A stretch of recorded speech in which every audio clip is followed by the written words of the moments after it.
नमस्कार, आप देख रहे हैं प्रदेश का सबसे भरोसेमंद news channel India news Uttar Pradesh Uttarakhand और मैं हूं आपके साथ आयुष चित्राणी। यूपी की सियासत में इस वक्त पूर्वांचल पर सभी पार्टियों का फोकस है और बीजेपी ने भी इसी पूर्वांचल को लेकर के अब इसको साधने के लिए टारगेट को सेट कर दिया है।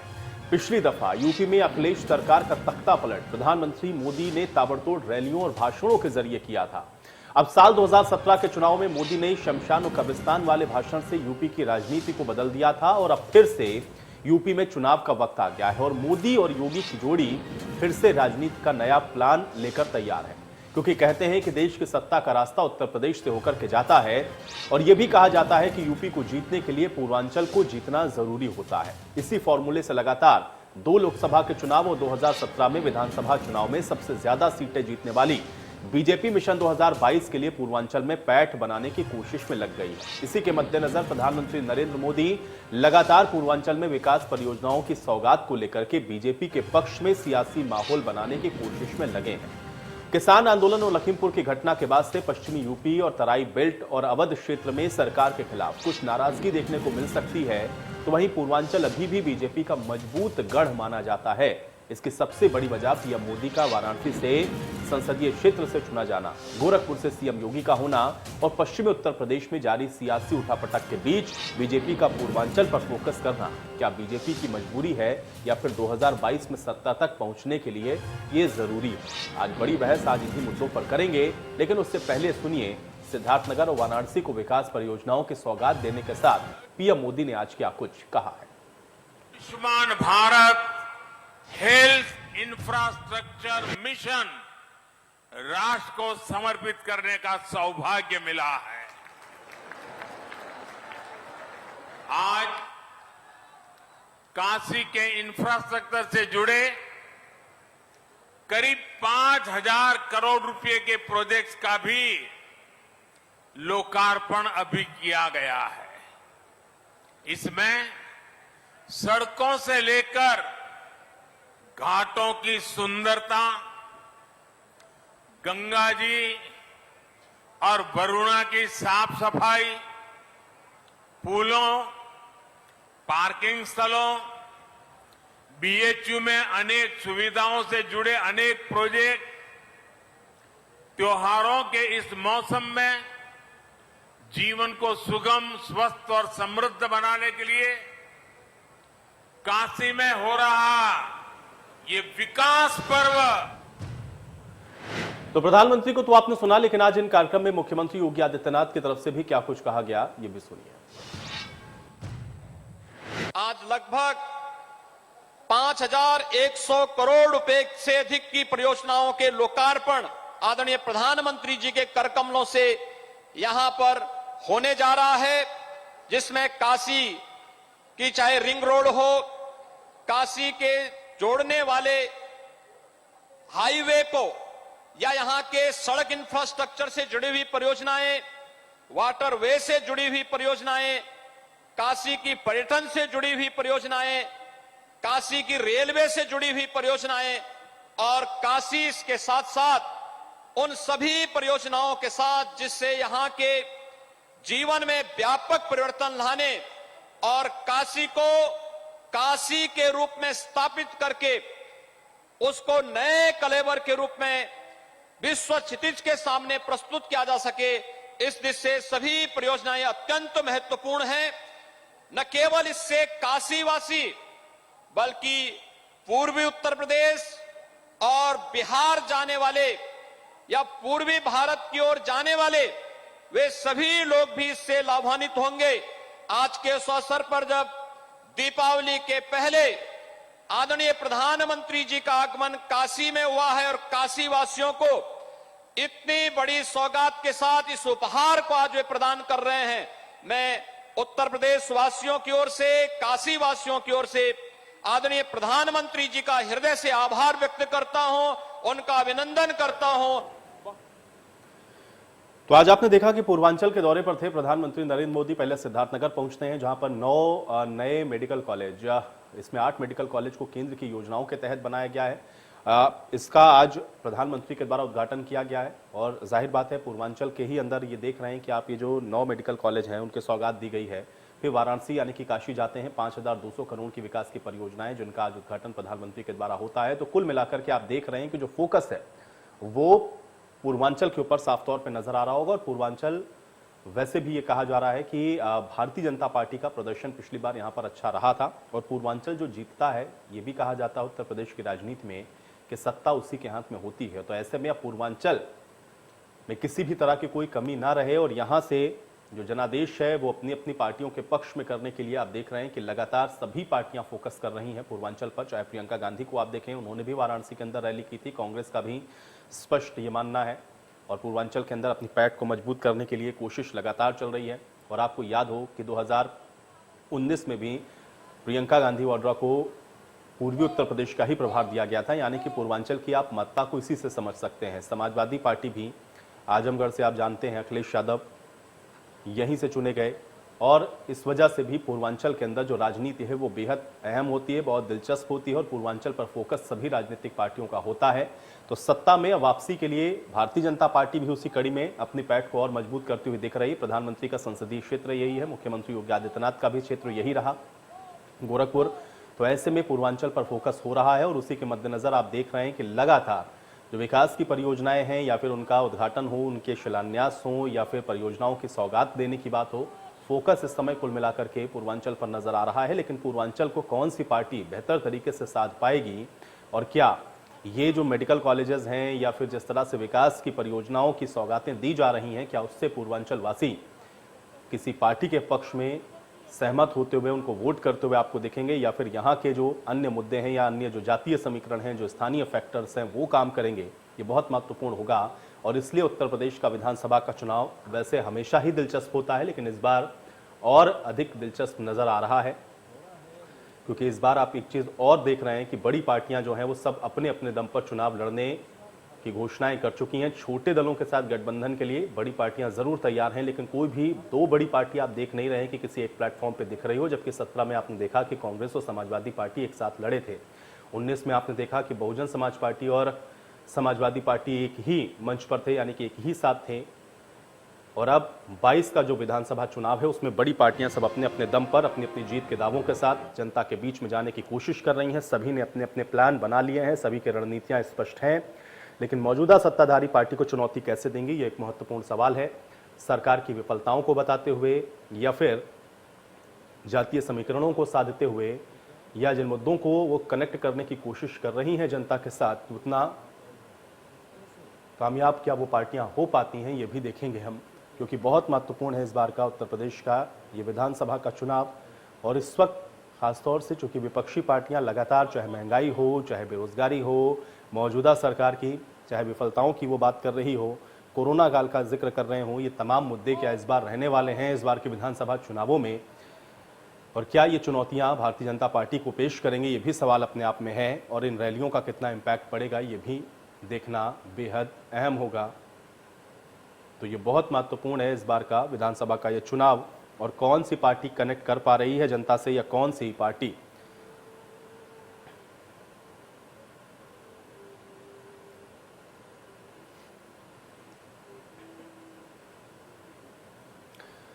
तो बेहद महत्वपूर्ण है, क्योंकि पूर्वांचल से ही आप देखते हैं कि जो सत्ता तक पहुंचने का रास्ता है वो और सुगम होता है। हालांकि सभी क्षेत्रों में पार्टियां अपने अपने जो रणनीतिक मापदंड है उसके आधार पर चुनावों में उतरती जरूर हैं, लेकिन पूर्वांचल पर विशेष फोकस उत्तर प्रदेश के अगर विधानसभा चुनावों को आप देखेंगे तो वो होता है।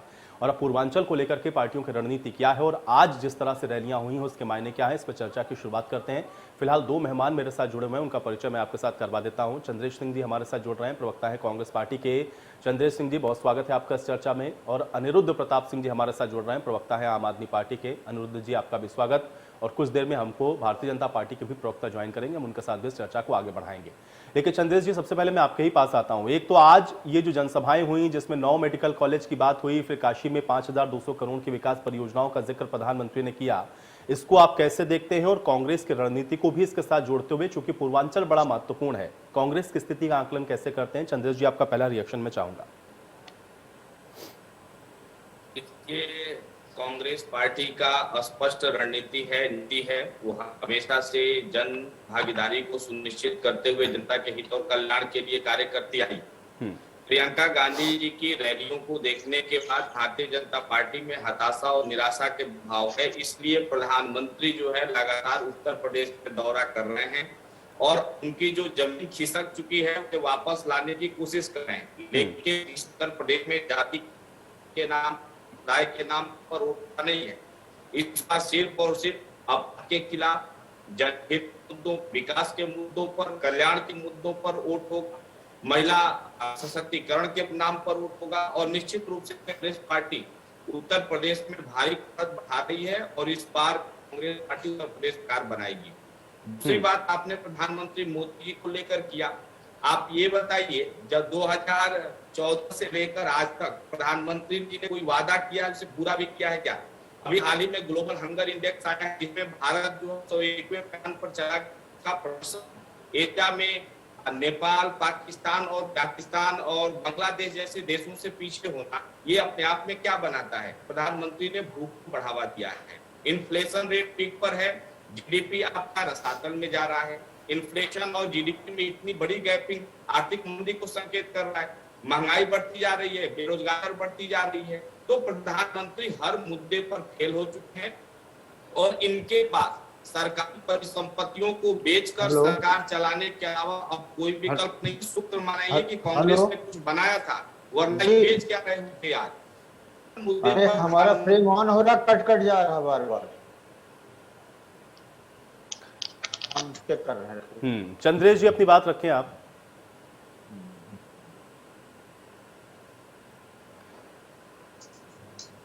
चलिए अनुरुद्ध प्रताप जी का मैं रुक कर लेता हूं। अनुरुद्ध जी आपका भी मैं रिएक्शन चाहूंगा, किस तरह से इसको देख रहे हैं। एक तो जो भारतीय जनता पार्टी की तरफ से आज जो रैलियां की गई जिसमें 9 मेडिकल कॉलेज की बात हुई, और दूसरा आम आदमी पार्टी की भी क्या रणनीति है, खासतौर से अगर पूर्वांचल का हम लोग जिक्र करें। अनिरुद्ध जी। जी आयुष भाई, सबसे पहले तो जय हिंद और इंडिया न्यूज का बहुत बहुत आभार इस विजिट के लिए। आयुष जी, मन थोड़ा सा आज विचलित है, इसलिए मुझे अदम गोंडवी जी की पंक्तियां याद आ रही हैं, जिसमें क्या है, रूह तक का सब खुलासा देखिए, आप भी इस भीड़ में घुसकर तमाशा देखिए। देखिए आयुष भाई, हम कैसे भूल सकते हैं वो गोरखपुर को जिसमें कई सारे बच्चों की ऑक्सीजन की कमी से मृत्यु हो जाती है या वो मौत के घाट उतार दिए जाते हैं। हम कैसे भूल सकते हैं कि गंगा मैया की सफाई का वादा करने के बाद पूरी गंगा मैया को जो है लाशों से लाद दिया जाता है, उनके किनारों पर लाशें बिछा दी जाती हैं। और साथ ही साथ मैं एक्चुअली झांसी से आता हूं, अभी 2 दिन पहले का ही एक केस सामने आया है। ललितपुर में एक किसान भोगी लाल जी की इस बात से मृत्यु हो जाती है कि वो 2 दिन से खाद की लाइन में लगे हुए थे और खाद की लाइन में लगे लगे उनकी मौत हो जाती है। और ठीक उसी ललितपुर में एक और किसान श्याम लाल जी अपनी आत्महत्या करने की कोशिश करते हैं क्योंकि उनको खाद नहीं मिल पाती है। अभी शायद कल ही की बात है, वरुण गांधी जी ने एक वीडियो ट्वीट किया था, भाजपा के सांसद है वरुण गांधी जी, उसमें उन्होंने बताया कि किस तरह लखीमपुर में अपनी फसल खरीदी से परेशान होकर एक किसान अपनी फसल को आग लगा रहा है।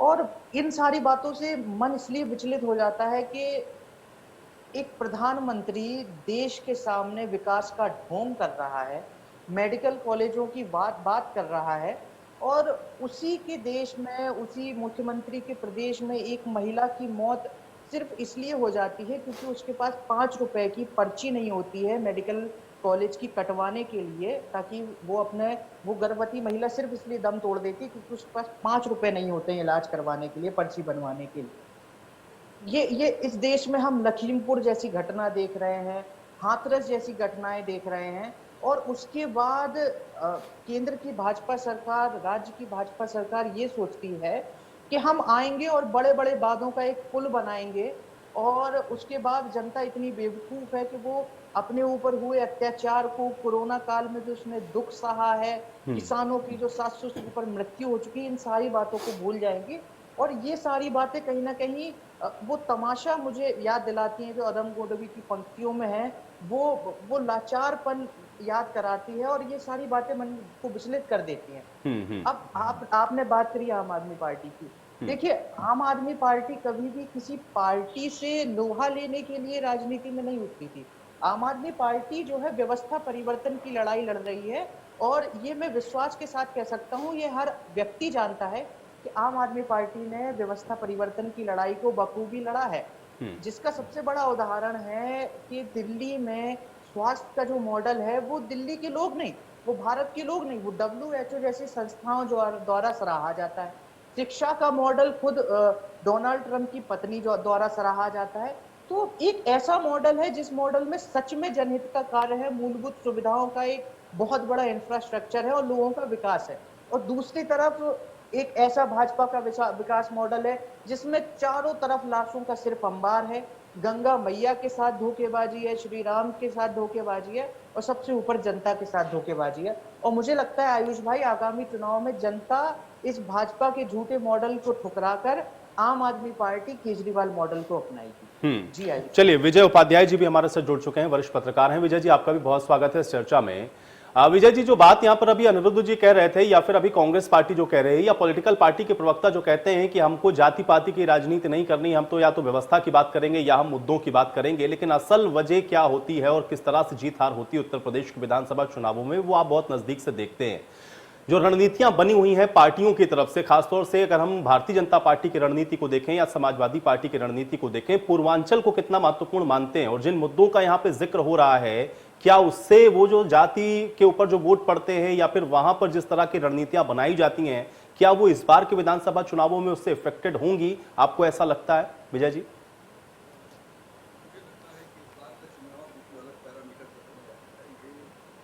सदी के तीसरे दशक का पहला चुनाव, 21वीं सदी के 20 साल पूरे हो गए हैं। 20 का जो दशक है उसमें अब technology, information technology, knowledge, awareness बहुत 70% ही शिक्षित है, 30% निरक्षर है, लेकिन निरक्षर नहीं है, वो IT एक्सपर्ट है। सोशल मीडिया पे उनको सारी जानकारियां हैं और पॉलिटिकल पार्टियों ने व्हाट्सएप ग्रुप बना के अपने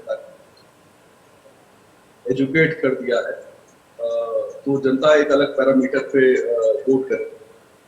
वैसे भी उत्तर प्रदेश का चुनाव हो रहा है, चाहे 7 का हो, मैं 2 का भी चुनाव कहूंगा कि वो जाति के पैरामीटर पे नहीं हुआ था, समीकरण पे नहीं हुआ था। 7 का चुनाव बिल्कुल जातीय समीकरण पे नहीं था, 12 का चुनाव बिल्कुल जाति से, क्योंकि अगर जाति के समीकरण पे होते तो पार्टियां जीतती ही नहीं। 17 का चुनाव, 14 का लोकसभा और 9 का लोकसभा और 19 का विजय जी, थोड़ा सा माइक पास ला कर अगर बोल सकें आप तो संभव हो तो।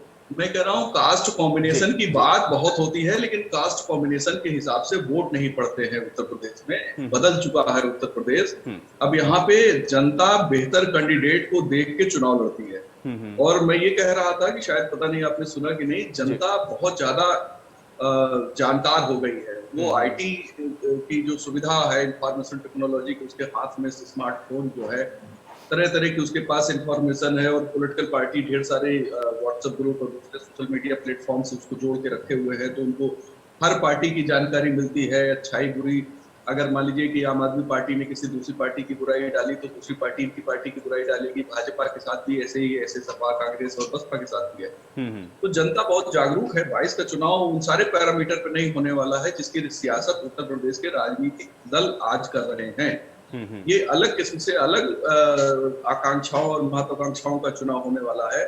लोगों को शायद रिजल्ट आने के बाद चीजें समझ में आएंगी, उसके पहले शायद समझ में ही ना आए। वैसे भी हम लोग ये मानते हैं कि जब तक चुनाव प्रचार थम नहीं जाता तब तक जनता का मूड पता नहीं लगता। तो यानी मतदान के ठीक 48 घंटे पहले ही आप अंदाजा लगा सकते हैं कि जनता किधर जाने वाली है। तो ये सारी चीजें अभी जो कुछ हो रहा है, अब मैं बहुत दुख हूँ। अभी हमारे कोई पार्टी के प्रवक्ता हो, अदम गोंडवी को सुनाया उन्होंने, और साथ में दुख जताया कि 5 रुपए की पर्ची न होने की वजह से एक महिला की मृत्यु हो गई। तो सारे राजनीतिक दलों को चुल्लू भर पानी में डूब मरना चाहिए। इनके कार्यकर्ता क्या कर रहे हैं? कोई भी पार्टी हो, चाहे कांग्रेस हो, सपा हो, बसपा हो, भाजपा हो, आम आदमी पार्टी हो, कोई 5 रुपए की पर्ची नहीं कटवा सकता था। सेवा की राजनीति का व्रत लेके वो राजनीति में आते हैं और वहां पे वो 5 रुपए के लिए लोगों की जान देने और आके दावा करेंगे हम तो व्यवस्था बदल देंगे या हम तो सब चीजें सुधार देंगे, हमको कुर्सी पे बैठा दीजिए। तो सारी पार्टियों को डूब मरना चाहिए कि जहां 5 रुपए की पर्ची के लिए कोई, उनके कार्यकर्ताओं को, कि किसी महिला को 5 रुपए की पर्ची के लिए उसको अपनी जान गंवानी पड़ रही है। अपोजिशन का काम है सत्ता की ज्यादा से ज्यादा बुराई करे, ज्यादा से ज्यादा कमियां और जनता की सेवा करके ताकि सत्ता में आ सके।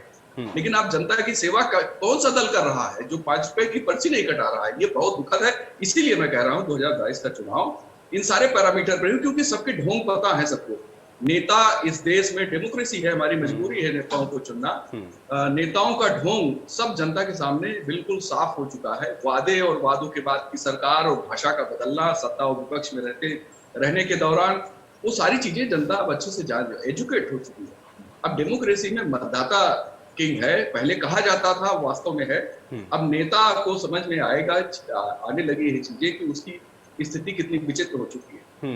चलिए, प्रियंक पांडे जी भी हमारे साथ जुड़ गए। विजय जी, मैं आऊंगा, कुछ और विषय पर भी मैं आपसे जरूर चर्चा करूंगा, लेकिन प्रियंक पांडे जी से मैं एक रिएक्शन लेता हूं। प्रियंक जी, आपका भी स्वागत है इस चर्चा में। प्रियंक जी, आज चूंकि प्रधानमंत्री पहुंचे थे, हम लोगों ने देखा कि सिद्धार्थनगर में उन्होंने नए 9 मेडिकल कॉलेज हैं जिनकी सौगात दी, फिर वाराणसी जाते हैं, वहां 5200 करोड़ की परियोजनाएं हैं जिनका शिलान्यास करते हैं। लेकिन पॉलिटिकल पार्टियां ये कह रही कि अब ये बहुत दिन तक इस तरीके से सिर्फ घोषणाएं करना या जनता को ये बताना कि हम ये कर रहे हैं, इससे काम चलने वाला नहीं है। जनता आप लोगों ने जो नहीं किया है, जो डिलीवर नहीं कर पाए हैं, उनसे उब गई है और इसलिए अब उनकी पार्टियों के पक्ष में वो वोट करेगी। कैसे इसको देखते हैं और इसका क्या जवाब है, और प्रधानमंत्री की इस रैली का कितना इंपैक्ट आप मानते हैं, आपसे मैं ये जानना चाहूंगा। प्रियंक जी, देखिए, जैसा कि मैं कहता हूं, शुरू से फिर कहने जा रहा हूं कि भारतीय जनता पार्टी का एक ही नारा है, सबका साथ, सबका विकास, सबका विश्वास, और उसको हम लोग चरितार्थ कर रहे हैं। हर क्षेत्र में अभूतपूर्व काम हो रहे हो, चाहे वो इंफ्रास्ट्रक्चर उठा के देख लीजिए, चाहे वह स्वास्थ्य सेवा उठाकर देख लीजिए, चाहे इंडस्ट्रियलाइजेशन उठा के देख लीजिए, चाहे वह शिक्षा व्यवस्था देख लीजिए। आज आप देखिए, हम लोग 5 नए एक्सप्रेसवे पर काम चल रहा है। एक एक्सप्रेसवे का जल्दी ही लोकार्पण हो जाएगा। हर जिले में एक मेडिकल कॉलेज देने का निर्णय लिया गया है, वो भी लगातार उस पर काम चल रहा है और लगातार डिलीवर भी हो रहे हैं। रायबरेली और गोरखपुर में एम्स का निर्णय, और आज नवंबर में गोरखपुर में एम्स का भी लोकार्पण होने जा रहा है। आज आप एयर कनेक्टिविटी देख लीजिए, लगभग 9 एयरपोर्ट हो चुके हैं हमारे पास। हर क्षेत्र में, चाहे अयोध्या में टूरिज्म का विकास हो, काशी में टूरिज्म का विकास हो, चाहे रोजगार की मुद्दा हो, चाहे किसान भाइयों का मुद्दा हो, जितना काम 4.5 वर्षों में भारतीय जनता पार्टी ने माननीय योगी आदित्यनाथ, लेकिन इसमें 2 बातें जो आपने उठाई यहाँ पर प्रियंक जी, मैं उससे थोड़ा समझना चाहूंगा, क्योंकि आपने कहा प्रियंक जी कि आपने अभूतपूर्व, या आपकी पार्टी ने अभूतपूर्व काम किया। एक तो महंगाई में क्या अभूतपूर्व काम आप लोगों ने किया, थोड़ा उसको समझाइए। जनता में क्या मैसेज आप देंगे और कैसे बताएंगे कि भाई पेट्रोल आप क्यों भरवा रहे हैं 110 रुपए में, डीजल क्यों 100 रुपए का हो रहा है, इसका जवाब क्या देंगे। और जो कहा था आपने कि आप इतनी नौकरियां देंगे, जो 4.5 लाख का आप दावा करते हैं, उस पर भी सवाल उठते हैं कि वो नौकरियां भी आप लोग नहीं दे पाए हैं, उसमें भी आप लोगों ने डाटा को फैच किया है। इन बातों का जवाब कैसे देंगे, क्योंकि बेरोजगारी और महंगाई हमेशा एक बहुत बड़ा मुद्दा होता है, इसको काउंटर कैसे करेंगे? विपक्ष बहुत आक्रामक है इसको लेकर के। देखिए, 4.5 लाख नौकरियां हम लोगों ने क्रिस्टल क्लियर तरीके से दी है। कोई भी 1 रुपए का भ्रष्टाचार उसमें नहीं हुआ है, कहीं से कोई पर्ची नहीं आई है, कहीं से कोई सिफारिश नहीं आई है। लगातार निष्पक्ष भर्तियां हम लोगों ने कराई हैं। रही बात आप जो महंगाई का मुद्दा उठा रहे हैं, थोड़ा सा ये वैश्विक महामारी चल रही थी जिससे पूरा विश्व परेशान था, न केवल भारत, न केवल उत्तर प्रदेश, बल्कि पूरा विश्व। उसकी वजह से इंपोर्ट एक्सपोर्ट में भी दिक्कतें आई, तो इसको लेके थोड़ी सी महंगाई में दिक्कत आई, लेकिन हम लगातार उस पर काम कर रहे हैं और उसका असर आपको जल्दी ही देखने को मिलेगा। लेकिन आप दूसरी तरफ देखिए, आप दूसरी तरफ चीज को आप ये कि आप टीकाकरण पे आइए, टीकाकरण पे करोड़ लोगों को टीकाकरण कराया और लोगों के जान माल की रक्षा की। आप देखिए, नहीं, ठीक है, चलिए, टीकाकरण किया आपने, वो अच्छी बात है भाई। वो कोई भी सरकार होती, वो कोई भी सरकार होती, वो करती भाई। जिसके समय में महामारी आती, वो जनता को बचाने के लिए उसकी उत्तरदायित्व होता। लेकिन मुझे ये बताएं प्रियंक जी, एक तो मुझे बताएं नौकरी को लेकर के, एक एक करके प्रियंक जी एक एक करके। देखिए, ठीक है प्रियंक जी, अब तो आप पूरा पोथा लेके बैठ गए भाई। देखिए, इस तरीके से एक एक करके किसानों के लिए आपने क्या किया? अगर आप कहते हैं आप किसानों की भलाई कर रहे हैं, उनका हित कर रहे हैं, तो भाई हम तो देख रहे हैं कि 10 साढ़े 10 महीने से किसान विरोध कर रहा है। इतनी बड़ी बड़ी घटनाएं हो रही हैं जिसको विपक्ष कह रहा है कि आप लोगों की विफलता है। बेरोजगारी को लेकर के अगर आप ये कहते भी हैं कि आपने 4.5 लाख नौकरी दी है, अगर उसको मान भी लें, तब भी आपने कितने का वादा किया था वो जरा मैनिफेस्टो खोल करके देखिएगा और बताइएगा जनता को कि हमने इतना वादा किया था लेकिन हम दे नहीं पाए। महंगाई आप कह रहे हैं वैश्विक महामारी है, पेट्रोल डीजल के दाम आप देखेंगे तो नेपाल और बांग्लादेश, मेरा सवाल सुन लें, नेपाल बांग्लादेश में आपके देश से कम प्राइस पर मिल रहा है। अगर वहां पर कम हो सकता है तो वैश्विक महामारी से वो भी जूझ रहे हैं, वो भी पेट्रोल डीजल बाहर से मंगाते हैं लेकिन वो कम पर दे रहे हैं अपनी जनता को, आप नहीं कर पा रहे हैं। ये फेल्योर जो हो रहे हैं इसका जवाब आप कैसे देंगे? 2-3 बातें हम यहाँ पर बीच में टोकना चाहते हैं और करना चाहते हैं, आप स्पष्टीकरण ठीक है, एक सेकंड पहले प्रियंक जी को बोलने दे, फिर एक करके पहले प्रियंक जी को बोलने दे। चंद्रेश जी मैं आऊंगा, एक सेकंड पहले प्रियंक जी की बात कंप्लीट होगी, पहले प्रियंक जी की बात कंप्लीट होगी। चंद्रेश जी थोड़ा धैर्य रखें, थोड़ा धैर्य रखें चंद्रेश जी, थोड़ा धैर्य रखें, मैं आऊंगा अभी आपके पास। पूरे कई दशक में आपने किसानों के लिए आप देख लीजिए, किसानों गन्ना किसानों के मुद्दे पे उठाकर देख लीजिए पीयूष जी, पिछली सरकारें 29,000 करोड़ रुपए गन्ना का एफआरपी आपने कहा था आप 450 देंगे, इसलिए तो मैंने कहा ना कि आप अपना मैनिफेस्टो उठाइए भाई। 450 आपने एफआरपी की बात की थी, आज आप 400 तक भी नहीं पहुंचे, आज आप 400 तक भी नहीं पहुंचे, 450 की बात आप करते थे। भाई ऐसे तो डिबेट नहीं चलेगा, आप मेरी बात को प्लीज हमें मौका दीजिए बोलने के लिए। अगर जवाब मुझसे ले रहे हैं तो बीच में इन लोगों को मना करिए, ये हमारी बात पूरी ध्यान से सुने। आप हमें एक बात का जवाब दीजिए, ग्लोबल हंगर इंडेक्स में भारत का रैंकिंग 2014 में 55 हुआ करता था, आज ग्लोबल हंगर रैंकिंग में भारत का जो है स्थान जो 121 स्थान पर चला गया है। आपने क्या किया है? आपकी सरकार में गरीबी बढ़ी है, करोड़ों लोग बेरोजगार हुए हैं, असमानता बढ़ी है, किसानों के प्रति अपराध बढ़ा है और सबसे बड़ी बात है कि इन्फ्लेशन, इसीलिए मैं कह रहा था मैं एक करके सबको मौका दूंगा, सब लोग अपने अपने सवाल पूछ लें, लेकिन अब एक दूसरे के बीच में पूछते रहेंगे तो ना तो आपका सवाल वहां पहुंच रहा है ना वो उस बात का जवाब देंगे। स्पेसिफिक होकर के पहले एक एक आदमी को बोल लेने दें। चंद्रेश जी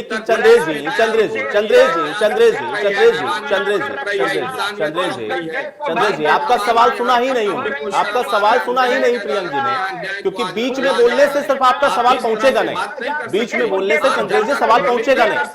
चंद्रेश जी बीच में बोलने से सवाल नहीं पहुंचेगा क्योंकि वो सुन ही नहीं रहे। प्रियंक जी और चंद्रेश जी एक एक करके भाई, एक एक करके चंद्रेश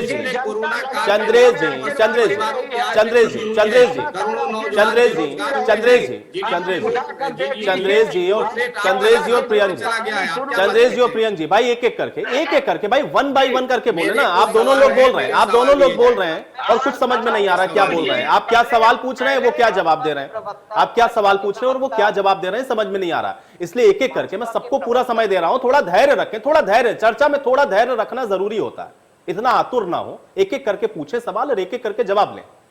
एक छोटे से ब्रेक के लिए यहां पर रुक रहे हैं, ब्रेक के बाद चर्चा को यहीं से आगे बढ़ाते हैं।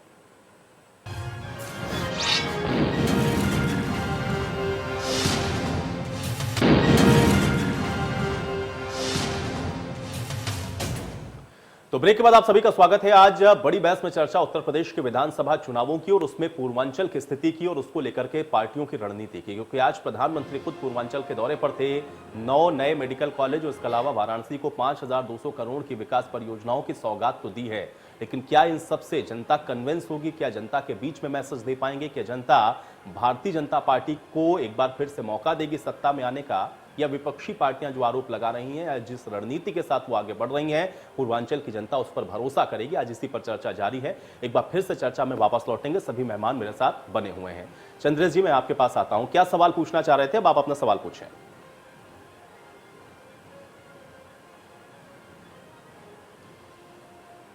चंद्रेश जी आपको मेरी आवाज मिल रही है?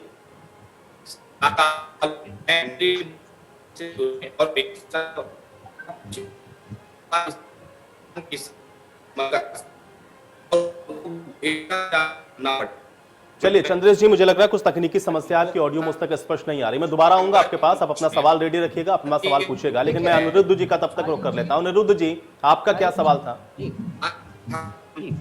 देखिए मैं भाजपा के प्रवक्ता महोदय से पूछना चाहूंगा कि उन्होंने गन्ना की बात करी, गन्ना का बताएं जनता को, ये शायद कांग्रेस के प्रवक्ता जी की आवाज बीच में चंद्रेश जी थोड़ा शांत हो जाए, आपकी ऑडियो मुझ तक क्लियर नहीं आ रही और डिस्टर्बेंस हो रहा है। पहले अनिरुद्ध जी की बात को सुनते, फिर मैं आपके पास आता हूं। अनिरुद्ध जी, मैं भारतीय जनता पार्टी के प्रवक्ता महोदय से पूछना चाहूंगा, ये गन्ना किसानों की बात कर रहे थे, तो साथ साथ ये भी बताइए कि गन्ना किसानों का कितने हजार करोड़ अभी बकाया है जो आपको देना है।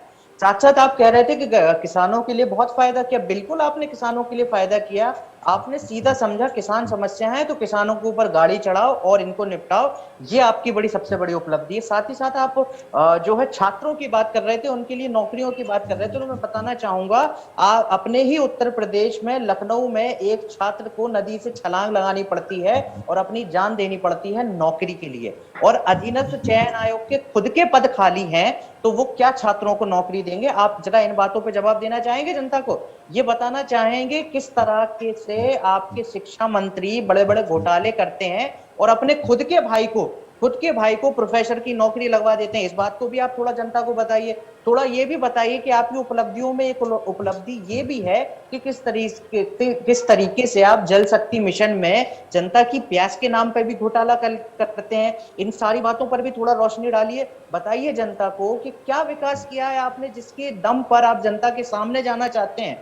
क्या अभी भी आपको और लोगों की और किसानों की और आम जनता की और युवाओं की और कर्मचारियों की जान लेनी है? क्या उनकी जान लेकर ही आप मानेंगे जो इतने लोगों की अब तक आप जान ले चुके हैं उसका? चलिए अनिरुद्ध जी, मुझे लगता है कि आपका सवाल आ गया, प्रियंक जी इस बात का जवाब देंगे, लेकिन उससे पहले मैं विजय जी का एक रिएक्शन और चाहूंगा। विजय जी, चूंकि मैंने जब आपसे सवाल पूछा तो आपने कहा कि जनता बहुत जागरूक हो गई है, चूंकि सोशल मीडिया के दौर में और आजकल टेक्नोलॉजी के जमाने में कुछ छुपता नहीं है। क्या कह रहे हैं नेता, सबको जनता परख लेती है, लेकिन क्या इससे जो जातीय समीकरण है, जो फैक्टर है, वो आपको लगता है टूट जाएंगे? जो इस MY फैक्टर का जिक्र समाजवादी पार्टी करती है, जिसको लगता है कि ये उनका अपना वोट बैंक है, क्या वो टूटकर भारतीय जनता पार्टी में चला जाएगा अगर जनता जागरूक है तो? जिस जाटों पर या फिर जिस मुस्लिम के ऊपर अभी तक मायावती ये कहती थी कि वो हमारा वोट बैंक है, क्या वो उनकी एक्टिविटी को देख करके ऐसा आपको लग रहा है कि वो टूट जाएगा, कहीं और चला जाएगा? अगर ये नहीं टूटेगा तो फिर आपको ऐसा क्यों लग रहा है कि इन सारे फैक्टर्स के बीच में अब जनता ऊपर उठ करके वोट करने वाली है? थोड़ा सा और इसको विस्तार दें विजय जी। जी देखिए, मेरी बात सिर्फ आप ही समझ पाएंगे मुझे लगता है, बाकी लोग शायद समझ के भी नहीं समझेंगे। देखिए, उत्तर प्रदेश में ओबीसी 52% है। 52% वोट किसी पार्टी को मिलेगा अगर, तो हर बार उसी की सरकार बनेगी। उत्तर प्रदेश में 21% शेड्यूल कास्ट, तो ये एक बड़े बड़े चंक है। लेकिन 2002 से क्या हो रहा है कि ये 52% की जितनी जातियां, चाहे हिंदुओं के पिछड़े हों, चाहे मुसलमानों के पिछड़े पसमानदा हों, ये सब अलग अलग अपनी जातीय पहचान की वजह से अलग हो चुके हैं। क्योंकि शुरू में जब पिछड़ा एक था तब उनकी लीडरशिप यादव और कुर्मियों के पास थी।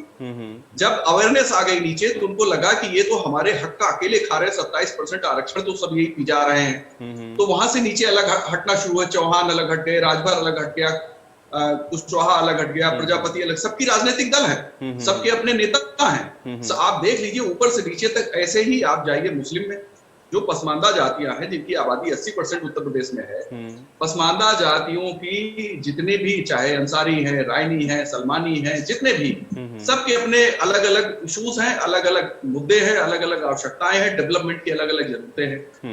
जब इतना विभाजन हो जाता है तो फिर जाति विहीनता की स्थिति पैदा हो जाती है, और उत्तर प्रदेश में यही हो गया है, जिसको अभी राजनीतिक दल समझ नहीं पा रहे हैं। वो अभी जातीय समीकरण बनाते हैं कि भाई 2+2 कर लेंगे 4 हो जाएगा, लेकिन 2+2 -2 हो जा रहा है। तो ये जो इक्वेशन आप देखिए, मायावती 2007 में जीतती है, लेकिन वही मायावती 2012 में बुरी तरह उसी समीकरण के बावजूद उसमें मुसलमान और ऐड करती हैं, फिर भी बुरी तरह हार जाती है। क्यों हार जाती है? क्योंकि जाति समीकरण पे वोट पड़ी नहीं, वो वोट चला गया समाजवादी पार्टी के पास, सभी जातियों का, और समाजवादी पार्टी बहुमत से जीत गई।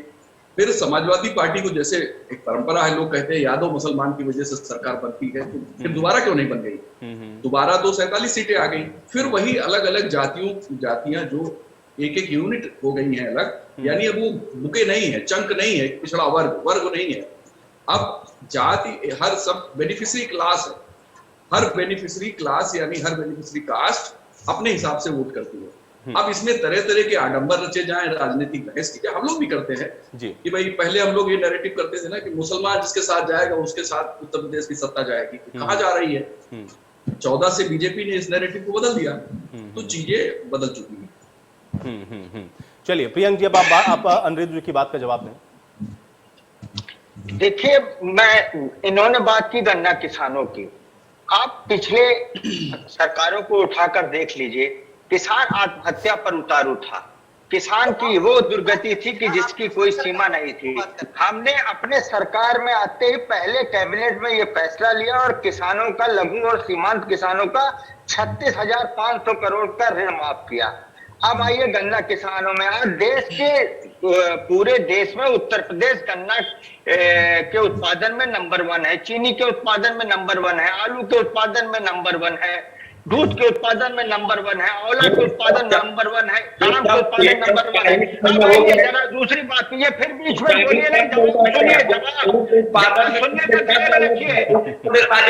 पिछली सरकार ने क्या किया कि गन्ना किसानों का 96। चलिए एक सेकंड प्रियंक जी देखिए, चंद्रेश जी से हमारा संपर्क हो नहीं पा रहा है, इसलिए उनका सवाल नहीं आ पा रहा है, मैं उनकी भी मजबूरी समझ रहा हूँ। ठीक है, देखिए एक सेकंड प्रियंक जी एक काम करते हैं, प्रियंक पांडे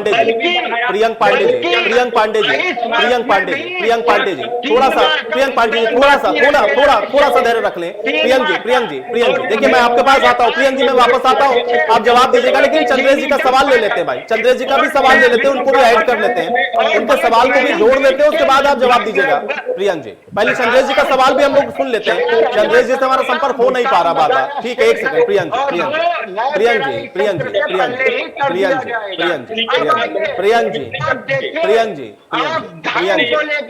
जी सपा सरकार ने जितना धान खरीदा उससे 2 गुना ज्यादा धान हमने खरीदा।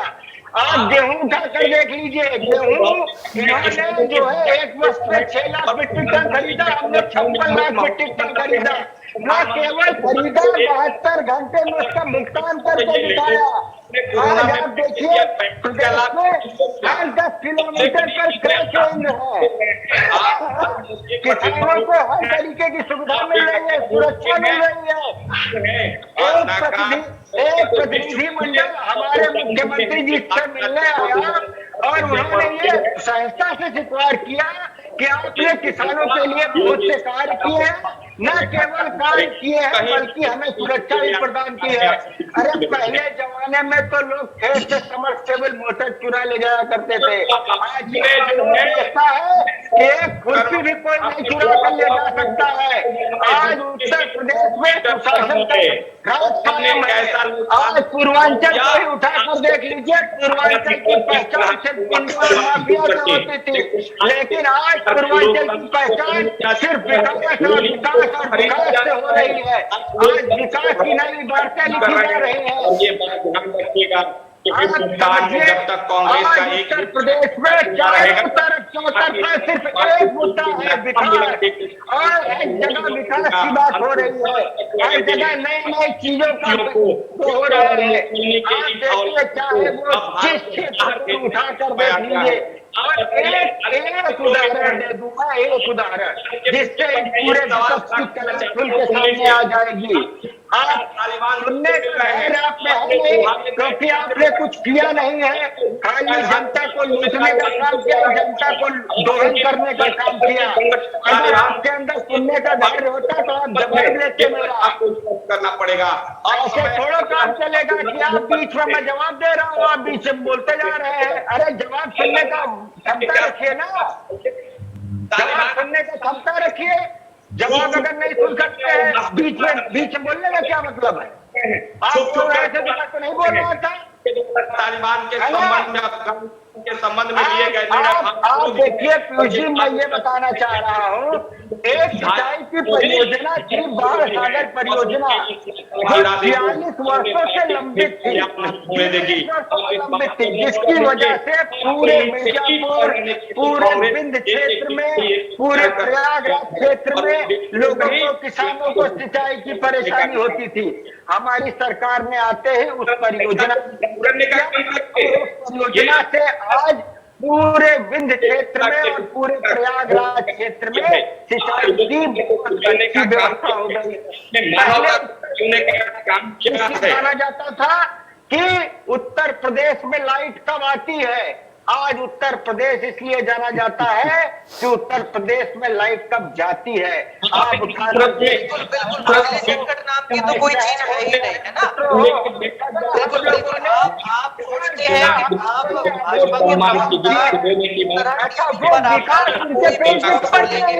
ऊपर विश्वास कर लेंगे संकट के बारे में और जनता पूरा दोनों हाथ उठाकर हमको आपकी सरकार ने पैदा किया है, बिजली संकट में 14 में सफल हुए, फिर 15 में हुए, फिर 19 में हुए, 22 में फिर जनता को पूरा सेवा किए जा रही है। आपके इस तरह से कोई मुद्दा है नहीं, मुद्दा विहीन है आप लोग। एक सप्ताह के अंदर भाजपा के जितने उग्रवादी और राष्ट्रविरोधी हैं, भाजपा के गुंडे जेल के सलाखों के पीछे होंगे, ये नोट कर लीजिए। वो दिन दूर नहीं है जिस दिन कांग्रेस की सरकार आएगी, भाजपा के राष्ट्र विरोधी गुंडे जेल के सलाखों के पीछे होंगे। आपने जीडीपी को नहीं बढ़ा पाए, गुंडों को किसने पाला पोसा? ये पूरा देश जानता है, गुंडों को आप लोगों ने पाला पोसा। छूट जाते हैं, नतीजा रहा कि 10 साल तक उत्तर प्रदेश में गुंडा राज रहा। आज गुंडे जेल के सलाखों के पीछे हैं, तो प्रदेश छोड़ के जा चुके हैं। आज उत्तर प्रदेश में क्राइम करते हुए माफियाओं को डर लगता है। आप लोगों ने इन माफियाओं को पाल पोस के बड़ा किया था, नहीं है। आज ग्लोबल हंगर इंडेक्स में भारत जो भी अपराधी होगा उस पर कार्रवाई होती है। ये नया उत्तर प्रदेश है, योगी आज है। पिछले 4.5 सालों में, 5 सालों में, 7 पिछले 4.5 सालों में हमने वो काम कर दिखाया जो आपने 7 सालों में नहीं किया है। क्या बात करते हैं? चलिए ठीक है, चलिए अब आप लोग का हो गया आरोप प्रत्यारोप। चलिए मुझे लग रहा है काफी समय हो गया भाई, ठीक है। चलिए विजय उपाध्याय जी, इस बार जो पार्टियां मुद्दे उठा रही हैं, जिसमें हम लोगों ने देखा कि आम आदमी पार्टी ने पहले 300 यूनिट बिजली फ्री देने की बात कही, शिक्षा को लेकर के उन्होंने इसको सुधारने की बात कही। आज प्रियंका गांधी ने भी एक नई घोषणा अपनी प्रतिज्ञा में जोड़ी कि हम 10 लाख तक का इलाज लोगों को मुफ्त में देंगे। इसके अलावा भी 7 प्रतिज्ञाएं वो कर चुकी हैं। ये जो मुद्दे उठ रहे हैं इस बार के विधानसभा चुनावों में, क्या आपको लग रहा है कि ये कनेक्ट कर पाएंगे जनता को और इनसे पार्टियों की जीत सुनिश्चित हो जाएगी? चलिए अब दोनों लोग शांत हो जाए भाई। चलिए ठीक है, बहुत समय ले लिया आप लोगों ने, बहुत समय ले लिया, ठीक है। चलिए बहुत समय ले लिया भाई, ठीक है, बहुत समय ले लिया भाई। सुन ले, थोड़ा आकलन भी तो करने देना भाई, चर्चा होने दे। हो गया भाई, ठीक है, हो गया। चंद्रेश जी भाई, चंद्रेश जी सुन ले, अब सुन ले भाई, बहुत हो गया, ठीक है। विजय उपाध्याय जी, देखिए पार्टियों के घोषणा पत्र धीरे धीरे आना शुरू हुए हैं। सबसे पहले कांग्रेस ने अपनी 7 प्रतिज्ञाएं इस बार प्रतिज्ञा के तौर पे आ रही है, फिर और प्रतिज्ञा के तौर पे आम आदमी पार्टी ने पहले से 300 बिजली यूनिट मुफ्त देने का ऐलान कर रखा है। सपा भी शायद उसको फॉलो कर ही रही है कि 300 यूनिट वो भी देंगे। तो अभी तो ढेर सारा पैकेज बना रहे हैं। कौन सा पैकेज चुनाव जिताऊ होगा, सारा कंपटीशन अभी इसमें आएगा कि कौन सी पार्टी का पैकेज ऐसा हो कि जनता उसके साथ खड़ी होकर चुनाव जिताए। लेकिन चीजें क्या है कि चीजें जनता अपनी तरीके से देखती है। जनता को पता है कि तो कौन क्या कर पाएगा, किस तरीके से कर पाएगा, क्योंकि सिर्फ वादे कर लेने से ही काम नहीं चलता। क्योंकि एक बार जो सत्ता में आ जाएगा वादे करके, उसको हटाना तो संभव नहीं। फिर 5 साल वो राज करेगा, कैसे करेगा ये पता नहीं है। हम तमाम वादों के पे बहुत ढेर सारी चर्चा सैकड़ों बार कर चुके हैं। तो जनता वादों को लेकर भी बहुत एजुकेट हो चुकी है। वो वादों को ये देखेगी कि कौन वास्तव में कर पाएगा और कैपेसिटी क्या है लोगों को। मैं तो ये भी कहूंगा ना कि वादे के साथ, जैसे अजीत जोगी ने छत्तीसगढ़ में किया था कि उन्होंने अपना एक एफिडेविट भी बंटवा दिया था कि साहब हम नहीं पूरा करेंगे तो हमारी सरकार हम छोड़ चले जाएंगे। तो उस तरह का कोई एक फार्मूला भी पार्टियां हमें लगता है आगे वाले दिन में देंगी। शायद एफिडेविट दें कि हम ये वादे पूरे करेंगे तो हम करेंगे। क्योंकि हम लोग भी सवाल पूछेंगे पार्टियों से कि आप कैसे करेंगे, चाहे वो भाजपा हो, चाहे वो सपा हो, चाहे बसपा हो, आम आदमी पार्टी हो। हम पूछेंगे कि कैसे करेंगे आप, तो वो उनको बताना पड़ेगा। लेकिन ये कह के नहीं भाग सकते ना, क्योंकि अब हम एजुकेट हो चुके हैं। उत्तर प्रदेश की जनता इस बात को जानना चाहती है कि आप ये काम करेंगे तो कैसे करेंगे, आपके पास फार्मूला क्या है, रेवेन्यू कहां से लाएंगे, क्या डीजल पेट्रोल पे और ज्यादा टैक्स लगाएंगे कोई नया काम करने के लिए, कि या इसको भी माफ करेंगे। तो हम लोग इस पे भी बात करेंगे। अभी इनके पैकेज आने दीजिए, किस तरह के पैकेज लेके आ रहे हैं। लेकिन ऐसा है कि ये महत्वपूर्ण है, डेमोक्रेसी में चुनाव जीतने के यही हथियार है तो सब अपने अपने तर्कस में हथियार दिखाएंगे ही दिखाएंगे। चलिए विजय जी, आपकी इसी बात के साथ मैं चर्चा भी यहीं समाप्त करूंगा। बहुत शुक्रिया, आप लोगों ने अपना समय निकाला, इस चर्चा का हिस्सा बने। हालांकि लोगों को लुभाने के लिए जहां राजनीतिक पार्टियां अपने अपने वायदे तो कर रही हैं, अपनी अपनी बातों को भी पहुंचा रही हैं, लेकिन सवाल अभी भी वही है कि इन वादों पे जनता का असर, जनता के ऊपर असर कितना होता है, ये देखना होगा। और कौन सी पार्टी कनेक्ट कर पाती है, इसके लिए तो विधानसभा चुनावों का ही इंतजार करना होगा। आज बड़ी बहस में मेरे साथ फिलहाल इतना है।